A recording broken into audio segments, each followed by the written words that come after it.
This is not a knife! This is a knife. So around 2 years ago we made a review of this knife. It was in D2 steel and it held up great. Our only feedback was if they would make it in 3V steel, it would be incredible, more incredible.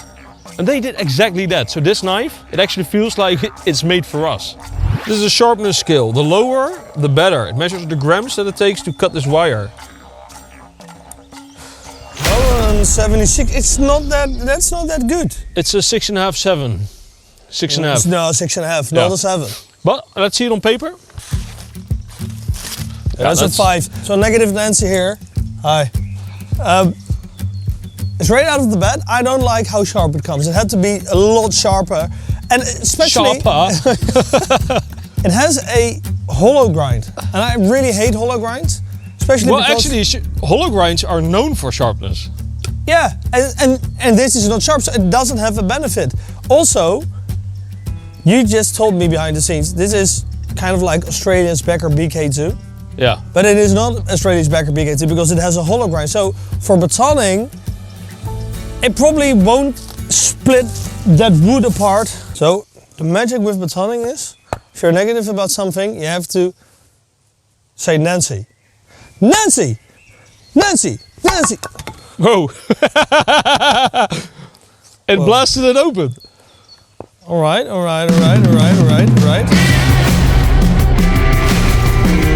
That was surprising. Okay.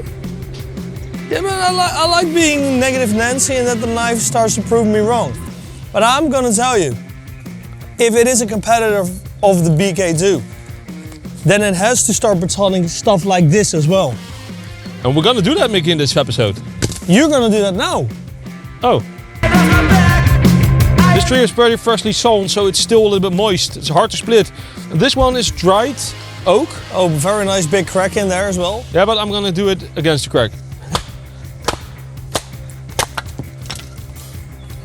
Okay.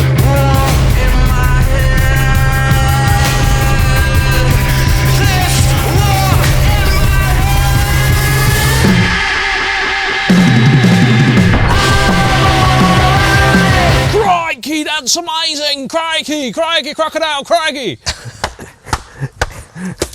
I have to say, I am pretty impressed. I am really impressed. I mean, I am negative Nancy, I get it.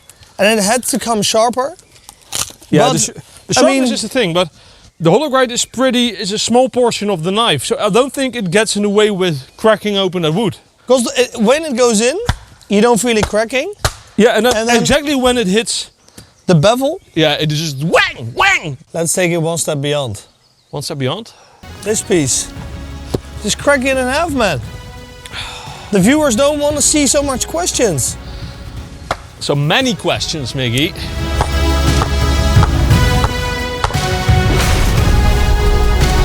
Do you dare to put a lateral force on that knife, like pulling it, trying to crack open that wood? Yeah, but there's no way. Oh, I'm pulling really hard. We would have never dared to do this hard with the D2 version. No, no.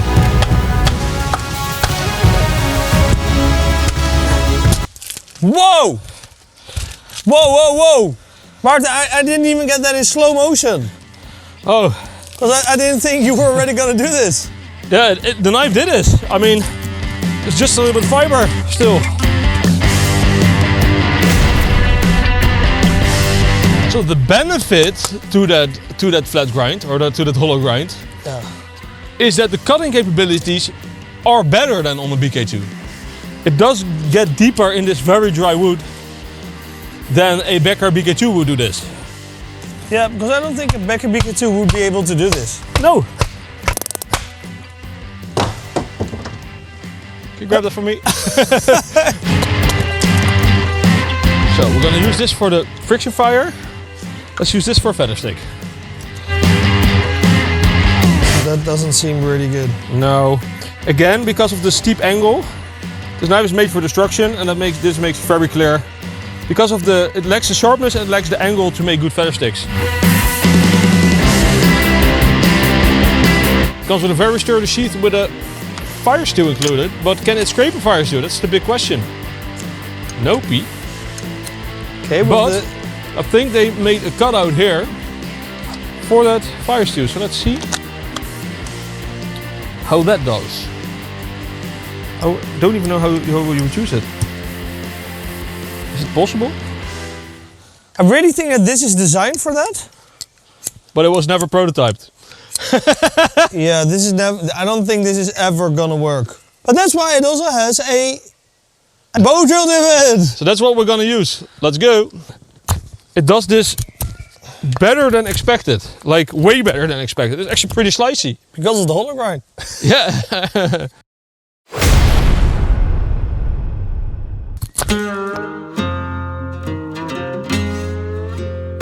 Now let's make a bow drill hole.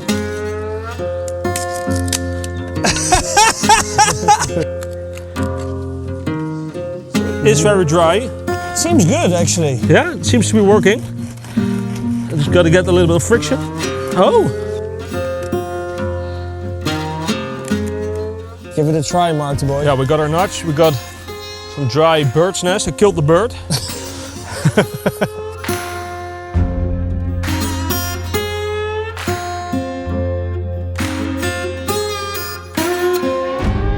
Come on, Marty boy, do it!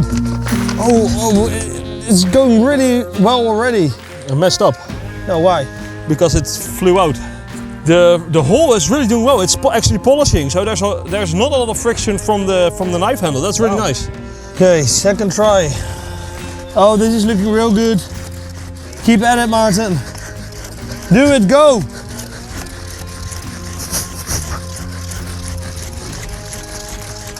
Oh yeah.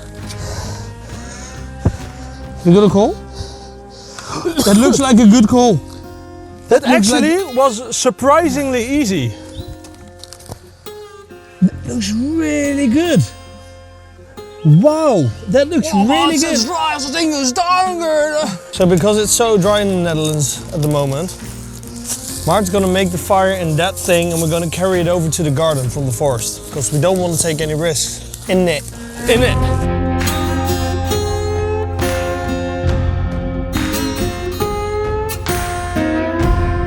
Wow, I don't know if I've ever seen a friction fire go so easily as it did today.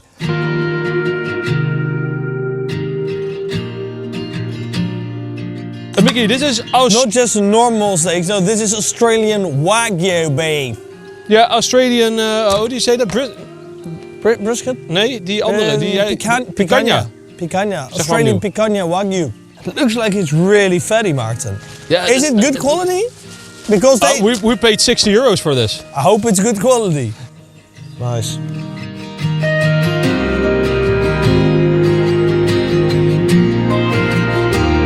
Because so many people have been crying in the comment section, add the pepper at the end. Even though I do not believe you that the pepper will burn and will influence the taste that badly, I will do it at the end now for you guys. And then we can judge and see if there's a big difference, Martin, don't you think? Yeah.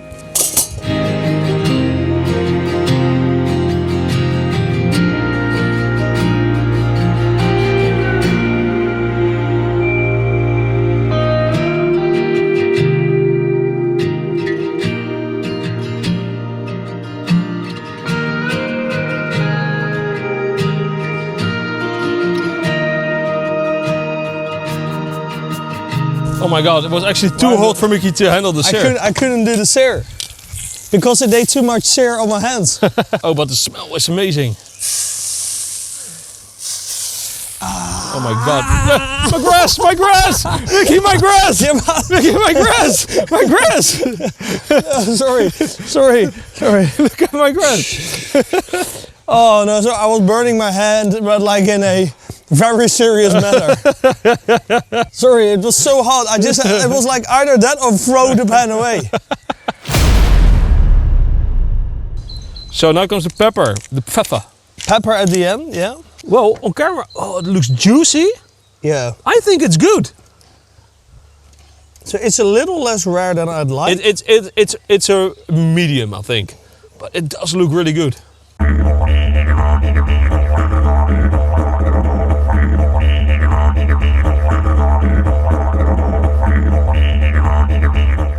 Martin, I did something new as well. Because one is cut a little more against the grain and one is cut more with the grain. So let's start with the grain. Ooh. Oh, the taste is so good. It's a little bit less tender than the normal Wagyu. Well, a lot less tender than the normal Wagyu. But the taste is so amazing. You know what? I prefer the pepper. I like the burnt pepper? I like the burnt pepper a little more. Okay. Oh, but the taste is so good, Mikkie. This is really nice. Well, I have to say, it's like the structure of a normal ribeye, but it has like the juices and the taste of a Wagyu. I really like this, and I mean it's like half the price of a normal Wagyu, an A1 Wagyu. Oh, that one is really tender. 2, 1, 9. 8. 9! Wow. Oh my god! Oh my god! You gave me a 9? Yeah, because the tenderness is not necessarily a deal breaker because it is still tender. Wow, a 9! But the taste is good. Whoa! I now have a very tender part. And now I can understand the 9. Yeah. Whoa! And this one is crunchy on the outside. I took the heaviest pen of our pen collection. I took the heaviest bone of our bone collection. CPM-3V, we're gonna see how the hollow grind, it might break. Hollow grind might break on this pen.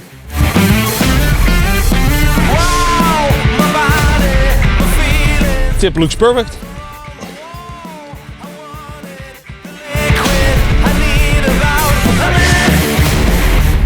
Look at how thick this pen is. Oh yeah, that looks good. That is pansexual. Damn, CPM-3V scary. It literally has nothing, just a few edge reflections. Let's go to the bone.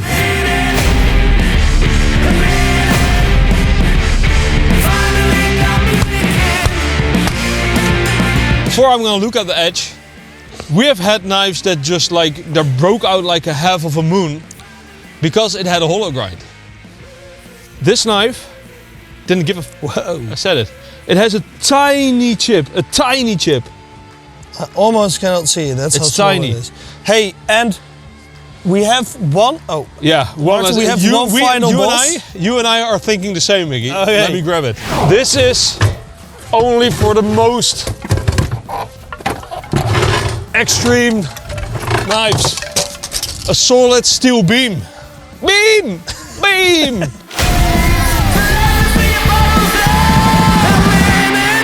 It's funny because we batoned like a piece out of the steel.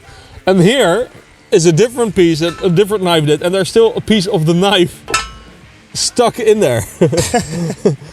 But this knife, again, it actually has, it has nothing. Wow. Have we seen that before? No, we have not seen that before. Okay, so this knife might not be the sharpest, but it is one of the toughest. Wait, let me continue. I'm just gonna do it a little bit harder. Okay, look at this. We sliced off a major piece of that steel. Jeez, man. And Mikkie, look at this knife. It has nothing. That's really crazy. Okay, one more.